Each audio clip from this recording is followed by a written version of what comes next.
So my job primarily is on the Twin Cities campus, although we have 5 campuses in the state of Minnesota, including our undergraduate campus in Winona.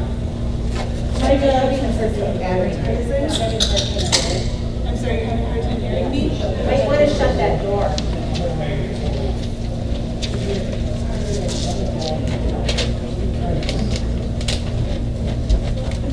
Is that better? Yeah. Yes. Okay. So my job primarily consists of advertising, and then also with that is social media. I work with a whole team of social media experts at our school that I manage. Most of them are 22. And so what we're going to do today is we're going to go through kind of some ideas and some goals that you might have moving forward in social media, mostly focusing on Facebook, just so you're aware as we go on.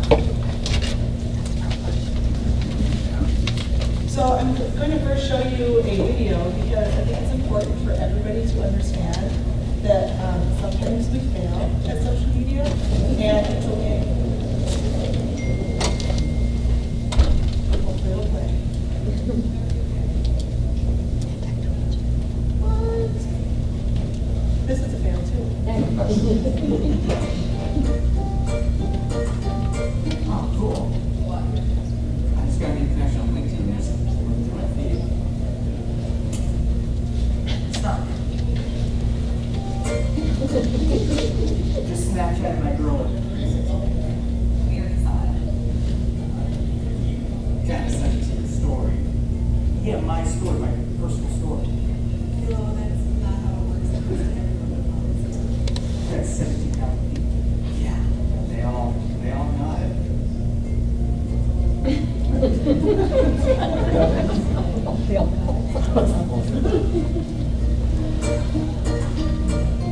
Hey guys, I just added you to my bestie circle on Google Plus. On what? Google Plus. It's a social media site. Google. Yeah, okay, Ross. Google Plus. Oh, it's short. Real? Yeah, it is. Go home. Go home, Ross. You're drunk. You should have a house with my brothers.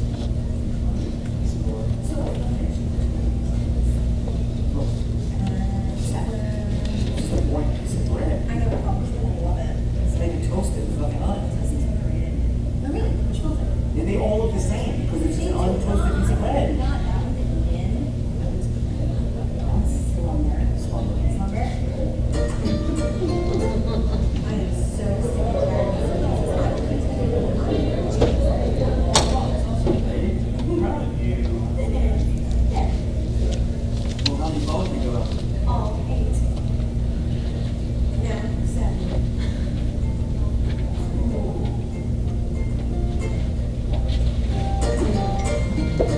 Hey guys, thanks so much for checking out our last challenge video. Make sure to subscribe and let us know in the comments challenge you want to see us do next? All right, guys, check you next Tuesday with another video. Yeah. What are you, why are you 30 years old? Growing past today and figure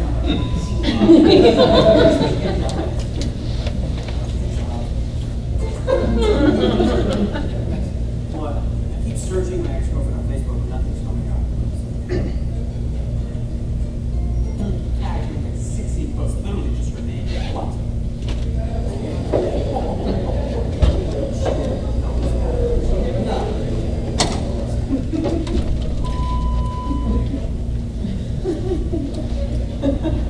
So everybody fails at social media. I have failed at social media. Oops. I'm failing right now. So we are going to move on. Why social media? Social media is the outlet that provides the word of mouth you're used to, but it's amplified. So I think when I work with small businesses, the thing that they tell me the most is that they get the most business from word of mouth. Well, this is nothing more, but it's amplified. So it's important that you're on social media. And we're also going to look at your new customer base growth. These are just some stats that I think are incredibly impressive. But if we look at our millennials, 90% of them are on social media every single day. So it's a pretty impressive stat. Generation X, which is my generation, we're on social media 75%, or 75% of us are on social media every single day. But this is a stat that I absolutely love and I'm blown away by, and it continues to increase. 50% of baby boomers are on social media every single day. And I think a big reason of that is because they're connecting with their kids and their grandkids. We're also spread out across the United States, so it's important that they're on social media for sure. So managing your social media can be very overwhelming at times. I was just talking to this young lady here, and it is. It's overwhelming. You're running a business. The last thing you want to do is sit back and take pictures so you can post them on Facebook. So, of course, you want to know how can I create an ad that is effective, make sure that my posts are engaging, but most importantly, how are you going to drive sales using social media? So that's what we're going to talk about today. I think the most important criteria to remember is you have to know your audience. So who are your customers? What are their likes? What are their dislikes? And why are they searching out your services? And that will ultimately help you to choose the social media platforms that you're going to be using. You want to utilize each platform to its full potential. And again, you don't need to utilize every social media platform. Think about your audience and where they are, and pick just a couple of different channels and do them really well, instead of spreading yourself too thin. So we're going to start by Facebook here. Some really interesting stats. 72% of all Americans use Facebook. It's pretty incredible. 66% of those have an average household income of over $50,000. And Facebook users are seeking information. They want to know what recipe to make. So they're looking at Tasty. And they also usually get their news on Facebook as well. So they're seeking information. About 18 months ago, Facebook changed their rules for small businesses. And it has now become a pay-to-play atmosphere. So unless you're getting incredible shares off of your Facebook posts, which are amazing, cheers to you, you're usually being fed down to maybe 10% of your entire audience on Facebook without boosting or using some type of monetary targeting to be able to increase your awareness, your reach, and your visibility. So here's just an example without a boost. I reached 32 people.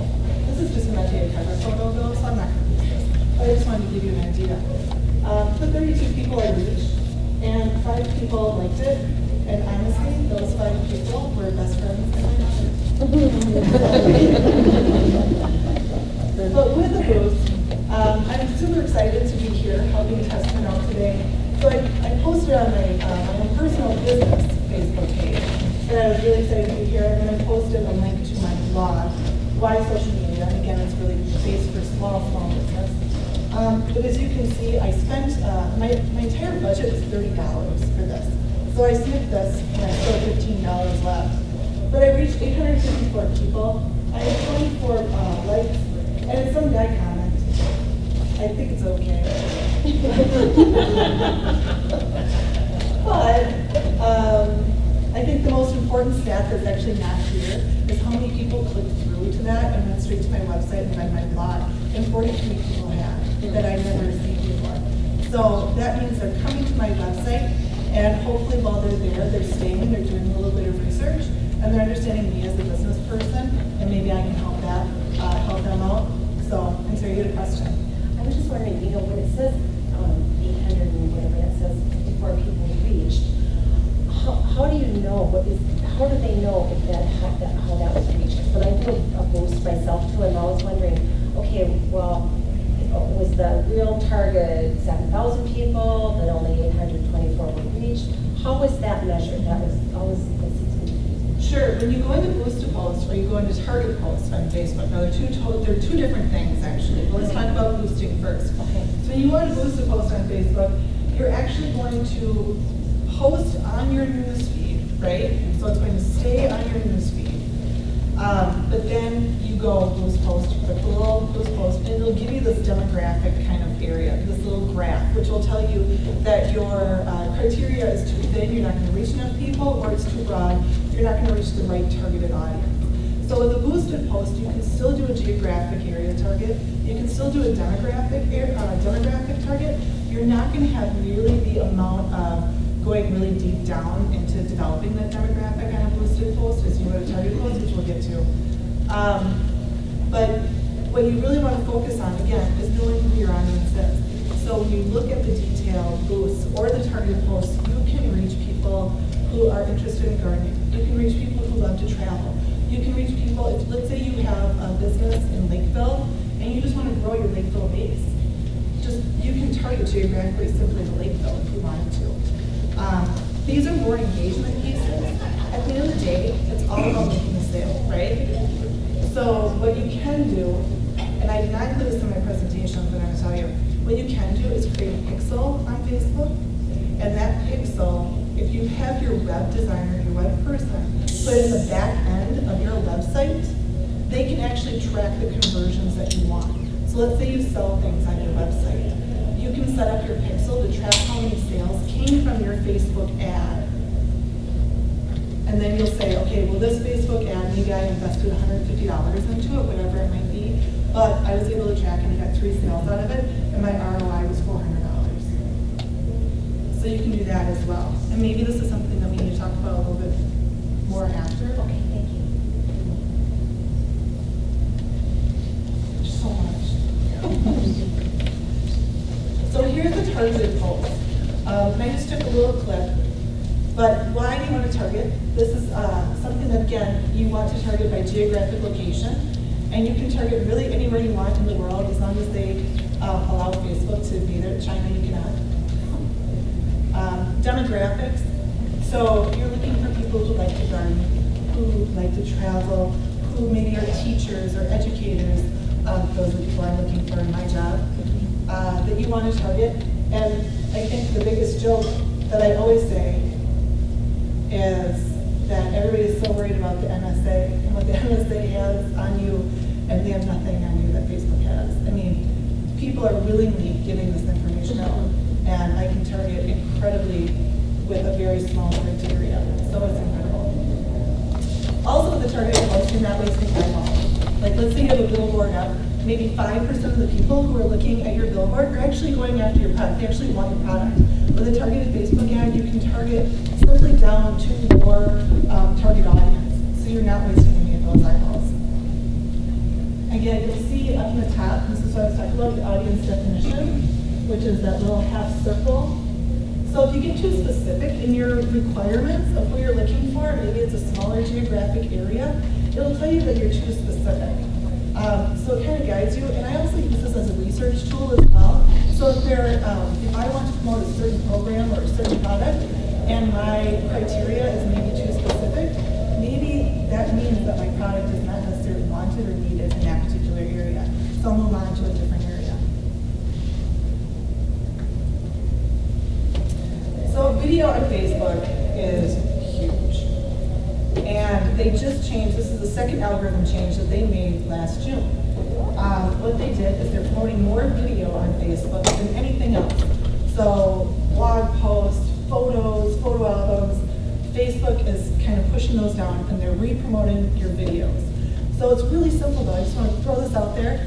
Take your beautiful photos. You guys have amazing photos, you sell amazing products, right? Put them together in a slideshow, an iMovie or Windows Movie Maker, super simple, and it becomes a video. And you post it on Facebook. Make sure you put captions because 90% of the people who are scrolling through Facebook, they don't listen to the sound, so you want to caption them with captions. But here's a really great example. So this post on the right, it was just a share of a Winona Daily News story that we put up on our social media Facebook page. We reached 1,951 people. Not bad, not good. Over here is a video. We reached over 10,000 people. And this was all organic. We did not pay or boost for any of this. Granted, I will say it's pretty big news when a school gets $1.5 million donation. So alumni love that, parents love that. But at the same time, there's a huge difference in your organic reach that you're able to get. So we're going to talk about a few ideas here. Has anybody in here tried Facebook Live yet? I look at them because I was talking with them. They're pretty, have you tried it yet? I've participated in it, like with other people, like meetings and stuff that they're Okay. Facebook Live is super cool. It just launched a couple months ago. And you can do engaging Q&A sessions with your audience and answer live questions. Let's say you can take your business and teach somebody something that you do. I mean, you can host a how to properly repot a plant. These are very basic, and I get that, but I'm very basic when it comes to anything green. So, but you know what's really hot are herbs. Herbs are a really hot topic. So how can you teach somebody to grow herbs in their kitchen? You know, simple. I will say, if you do decide to do a Facebook Live video, you have to properly promote it beforehand. You can't just go live. You know, make sure you're telling your audience, hey, we're going to do a Facebook Live. This is the topic. Sign on. And then ask for questions. You want that interaction. You want to become that thought leader. So make sure you're asking for questions. And if nobody's providing questions to you or asking the questions, have a list of questions that you can just cheat off of. Because they might not just be asking them, even though they want to know. So the key takeaway from Facebook is I want you to use this to establish yourself as an expert in the field. First and foremost, think informational and how you can give good information to your followers. We're going to move on to Instagram. And I got a question on Facebook. Yeah. What's too much then, like posting too many pictures? Because I know it drives me crazy when I see your news feed just filled up. Like, is there a research study on that you shouldn't do it so often or There is. so many times a day? It's because you're a man. It's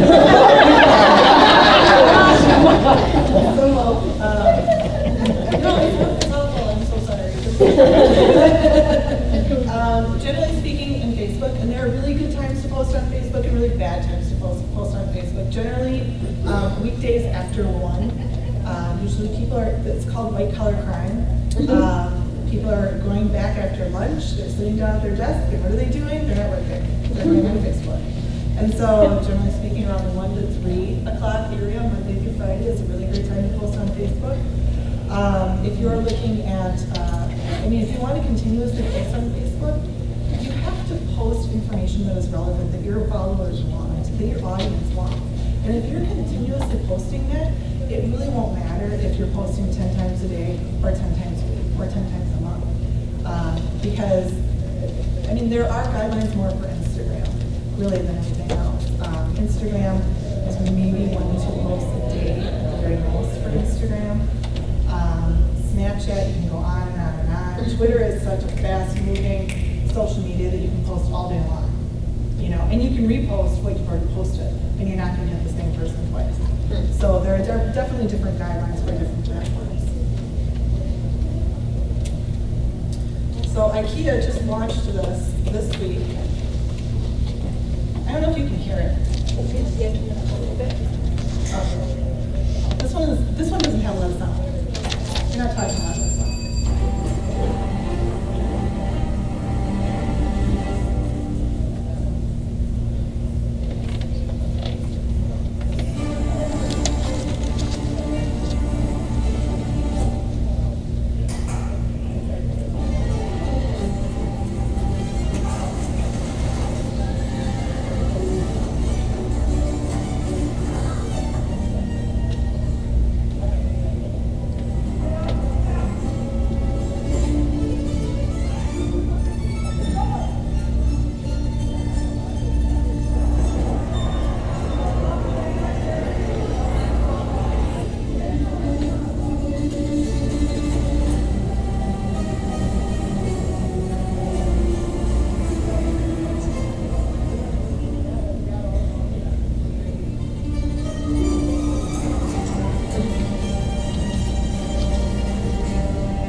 Have you guys been in a restaurant where people are taking photos of their food?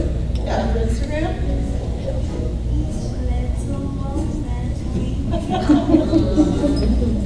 I love it. So they just launched this week. I was so excited because I had something else in there. And then it came out, and I thought, oh, I can use that. I know, as a marketer, I just thought it was phenomenal. And I thought, oh, if only I had the brains to come up with that. Or the money. Yeah. So Instagram, 78% of Instagram users are aged 18 to 49. So when you think it's just kids or millennials, it's not. 52% of users make $50,000 or more a year. That's higher than the national average. So it's a good point. Over 300 million monthly users on Instagram. So while Facebook is informational, Instagram is very visual. So I don't know if you can kind of see from way back there, but this is design landscapes out of Utah. And what they did, they did this landscaping project, took a photo while it was all going into fire, the fountains are going, how cool is it? It's beautiful, right? And then they tagged Landscapers Unite, and Landscapers Unite was an aggregator, posted it. How many of you follow like cats on Instagram? Or dogs on Instagram? Seriously, it's awesome. I really follow them on Instagram. How many of you are on Instagram? Okay, follow cats on Instagram. There's also hamsters.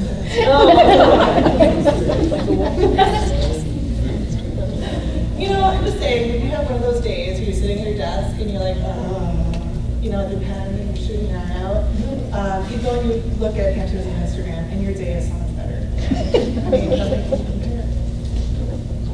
But here's another really great example. And what I like about this is, of course, they take the original photographer for more visibility, which is awesome. But I liked this, too. This is legit long life goals. So that somebody posted a really fun post, and that engages as well. And then they take people that they also wanted to come and see this photo. So they had 346 likes on this photo. The only thing that I, personally as a marketer, would have done differently for something like this, because it's a gorgeous photo, very visually appealing, is use hashtags. So you've got Midwest Landscapes that I thought of, Grass So Green, Perfect Lawn, Cedar Ridge, Landscapers Unite. Cedar Ridge and Landscapers Unite are the two posters on Instagram. So when you're looking at doing hashtags, the couple of things you want to remember with that is you want to do a search for hashtags that people are using, first of all. Because if you want to have that large reach, if they're searching out Midwest Landscapes or Perfect Lawn, then you're going to come up, right? You're going to pop up. So you're reaching people who don't know who you are. But then also try to use hashtags that are personal to you and unique to you. Because then you're going to be also reaching out to the people who do know who you are. So they can just search the hashtag and your photos will pop up, or whatever you're taking or hashtag will pop up. So that's something important to remember. How you guys doing? That's good. We're going to move on to Pinterest. So Pinterest, this is like right up your alley, guys, okay? This is huge. 87% of parents have purchased a product because they saw it on Pinterest. And 93% of them have researched future purchases on Pinterest. So if you guys sell a visual product, create an album and pin in it daily. You have to. This is insane because not only are they going to come to Pinterest to look for you, but they're also looking for you on Google when they do a Google search, right? So, or Bing or whatever. And Pinterest will come up. If they're searching for, here's a good example, how to make an herb garden on a palette, right? So, if you can be fun and inventive on Pinterest, that goes a long way. How to make your backyard awesome. So what I love about this particular picture, and I hope you can see it, it's got a ladder, it's got flowers. I am so not well versed in floral language, okay? So it's got really pretty flowers. But what I love about this is that they put it all together to create a picture perfect. So maybe you sell 5 of those products. Don't take a picture of each product, right, and put it up on Pinterest or Instagram. Put it all together, because what you're doing then is you're giving your customer a complete visual of the products that you do sell, and they're going to buy more because they'll be able to see it all put together as one. I'm sorry, your question. So on Pinterest, your keywords, is that just your little caption? It's not hashtags and stuff like that. It's just your description. Absolutely. Actually, you can use both Pinterest, Instagram, Twitter, and Facebook.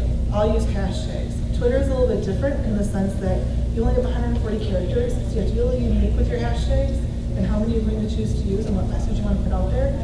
But certainly Pinterest, describe it using words that your audience is using. Don't get too technical. Don't necessarily be the expert when you're describing something. You can see a lot of them say DIY because clearly that's a large search, is DIY. This is what I need help with. Why are my plants turning yellow? And you can also be a thought leader. Yeah. I was just going to share, my daughters are in 4-H and I took plants to the show, or to the 4-H judging. You won't believe how many people we've heard say, we found this project on Pinterest. And I never thought about it really either, about putting anything on Pinterest. Oh my gosh, the best ideas are Yeah. stolen. Weddings. I mean, it's incredible. Pinterest is made up of women like me.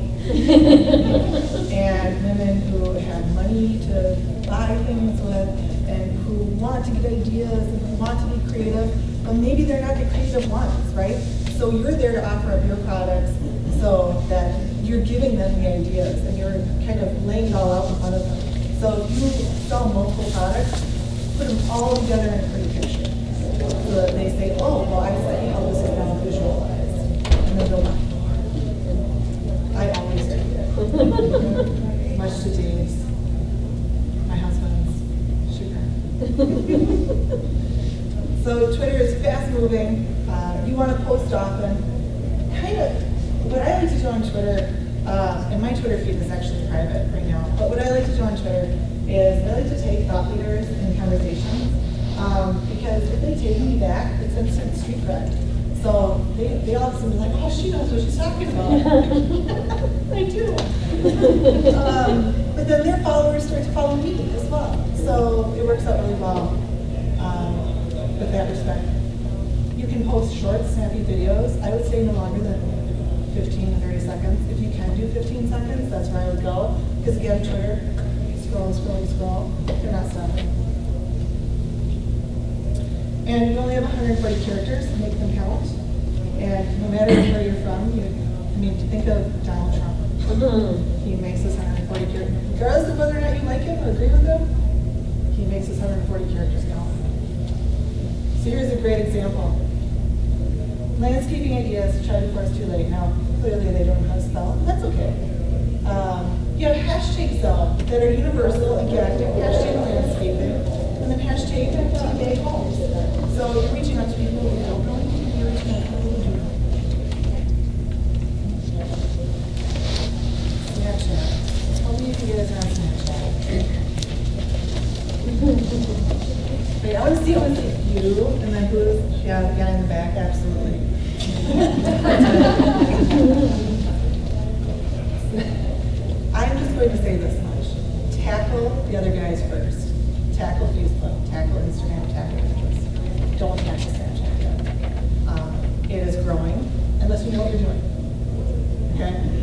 is growing. It surpassed Twitter with average monthly users in June, and they have 150 million daily users. And the fastest growing segment of users are 25 to 44-year-olds, which is your segment. I get that. But it's really a difficult platform to be able to use unless you know what you're doing. So unless you have somebody that can sit down with you, I use my 15-year-old, and kind of go over how do I capture any stats that might come along with it, because it's really difficult to capture stats. You can't just sign up for a Hootsuite or another social media aggregator and get those stats. It's really difficult. But I want to throw it out there just in case somebody else had some good background on Snapchat. So just some ideas for Snapchat. Behind the scenes action. I follow this guy, his name's Chalk John, and he is a chocolatier. And come on, there is nothing like watching chocolate go around and cook. And it's amazing, it's stress relieving, it's awesome, and it's great. But it's always behind the scenes action. And so you get to kind of get a feel of who this guy is. And it almost creates this trustworthy relationship. And I know them, even though it's just on Snapchat, so I'm going to buy their products, right? So more of a behind the scenes action, a day in the life. If you guys have an employee that is charismatic and is energetic and has kind of a fun job, a day in the life is kind of a fun thing.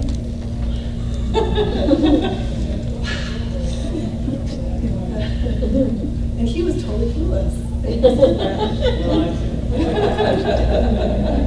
Behind the scenes, in a day in life, a lot of fun. You're not going to sell a lot of product, I don't think, on the Snapchat as of yet. But I think it's a great way to engage with your audience. And I think it's a great way to kind of create a trustworthy relationship with them, even though you have no idea who they are.